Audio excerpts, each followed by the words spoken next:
The return of the Princess of Wales to Wimbledon this week has exposed the circus that constantly surrounds the Duke and Duchess of Sussex. There are some bloody boring jobs on Planet Royal.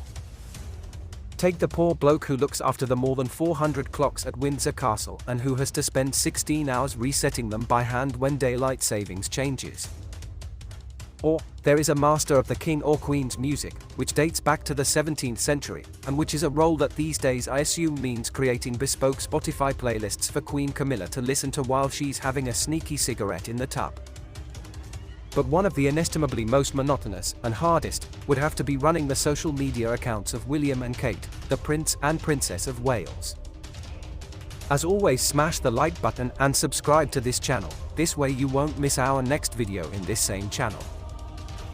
Having to come up with fresh ways, day after day, of making two steady, dependable, vanilla sorts doing good into Instagram catnip is a challenge beyond me. This week Kate trotted along to Wimbledon to do her bit for King and Country, and the social media video put out by the tournament is Take the Cake Dullsville. It's the sort of thing that should be prescribed for insomnia or to be screened as punishment in juvenile detention.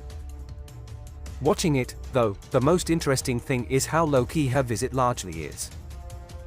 There she is sliding into the back row amid the public. Watch her cheerfully grappling with an umbrella. Off she goes making her way in the drizzle among the crowds.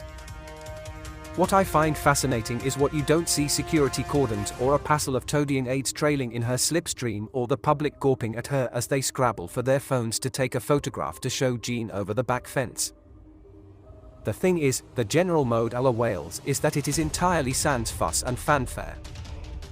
Which is what makes things over in the court of Sussex so marked. In the last 12 years, avid tennis fan Kate has been to Wimbledon so many times that they should probably just let her have her own keys. And the vast majority of those visits have hardly differed from the very first time members of the royal family, the future Edward VII and Queen Mary, rolled along in 1907. Smile. Languidly wave. Clap. Perhaps if one is inclined to mutter an "oh good show" here and there, so be it. Then we fast forward to July 4, 2019, when Meghan, the Duchess of Sussex, turned up with a couple of old friends to watch some tennis. One official involved in organizing Meghan's visit told The Times, "It was a nightmare, she was a nightmare." When the Duchess took to the stands, it was to sit in a sea of dozens of empty chairs, a scene that had never played out before or has since. Reporting at the time said that Court 1 was packed, and Serena Williams was playing, so it's not as if this was down to a lack of public interest. According to reports, spectators sitting nearby were ordered to not take pictures of the Duchess, even though the game was being broadcast live on TV, and there were press there to boot. One such fan, Sally Jones, told The Telegraph that the request was astonishing, and that, "I think this royal protection officer was quite embarrassed." He appeared a bit mystified as to why he was being asked to make such a request. Another tennis watcher, Hassan Hasanov, was spoken to by protection officers, but told them, according to the Daily Mail, he had no idea she was there.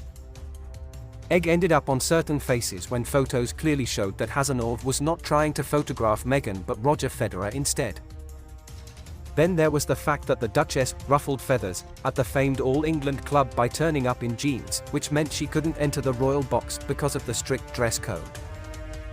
A club source told The Times, Andy Murray was on Court 1 afterwards, and it was a massive faux pas not to watch a Brit when she is signed up to the royal family. Maybe in reality all those empty seats were down to some overzealous Wimbledon staffer, desperate to ensure the Duchess had a smashing day. Maybe her security team had gotten some warning and was creating some sort of cordon. Though then, why let her out into a sea of thousands of people? Maybe there was something else going on. Remember to subscribe to this channel and turn on the notification bell, this way you will be notified when next we drop a report video in this same channel.